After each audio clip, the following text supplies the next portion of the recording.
1978లో America పోయాను. అయితే మీ వీడియోలు అవి ఫేస్బుక్లో చూస్తున్నాను. ఎప్పుడైనా వద్దాం అనుకుంటున్నాను, కానీ కుదరట్లేదు. దేవుడి దయవల్ల ఇవాళ భద్రాచలం పోయి వస్తా ఇవాళ ఆగాలని వచ్చాను. మిమ్మల్ని అందరూ చూసి చాలా సంతోషపడుతున్నాను. వీళ్ళు చిన్న వయసులోనే ఇంత మంచి పని చేసినందుకు చాలా సంతోషంగా ఉంది. ఇంకా మా ఊళ్ళతో మాట్లాడి మా మామయ్య వాళ్ళు ఉన్నారు, వాళ్ళు కూడా యుఎస్ నుంచి వచ్చిన వాళ్ళే. మేము చాలా మా ఊర్లో కూడా చాలా చేస్తూ ఉంటాం. ఎందుకంటే మేము కూడా పుట్టినప్పుడు చాలా పేదవాళ్ళం. అంటే మా నాన్నగారు చిన్న రైతు, దేవుడి దయ వల్ల అమెరికా పోయి ఎలానో కొంచెం బిజినెస్లో సక్సెస్ అయ్యి కొంచెం పెద్దవాళ్ళు అయిన. మనం ఎంత సంపాదించింది కాదు, ఎంత ఇవ్వగలుగుతుంది సొసైటీకి, అది గొప్ప నా దృష్టిలో. అందుకని తప్పకుండా మళ్ళీ వచ్చినప్పుడల్లా వస్తూ ఉంటాం. ఏదో ఒకటి ఇంకా ఎక్కువ మందిని చూసేటట్టుగా సార్కి హెల్ప్ చేస్తాం. సో మీరందరూ కూడా మంచిగా ఉండండి.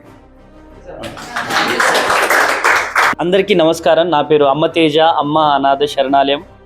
సో మన వీడియోస్ చూసి మరి అమెరికా నుంచి మరి వెంకటరెడ్డి గారు మన అనాథ శరణాలయానికి వచ్చి మరి 50,000 రూపాయలు మనకు డొనేట్ చేయడం జరిగింది.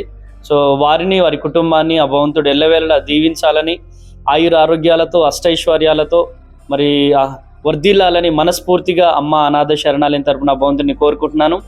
అండ్ సో ఆ సార్కి మేమైతే ఏమి ఇవ్వలేం, కానీ రెగ్యులర్గా మరి వారి కోసం, వారి కుటుంబం కోసం ప్రేయర్ చేస్తాం. సో చాలా చాలా హ్యాపీగా ఉంది. నిజంగా చాలా చాలా థ్యాంక్ యూ సార్.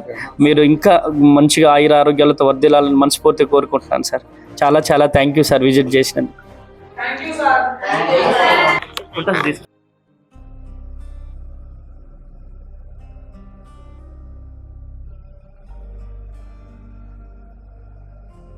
మన కడుపున పుట్టిన కొడుకు బిడ్డలే మనం బరువవుతున్నాం.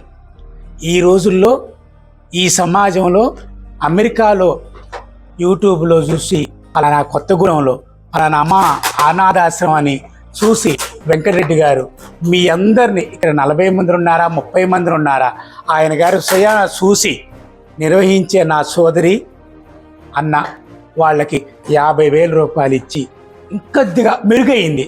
ఈరోజు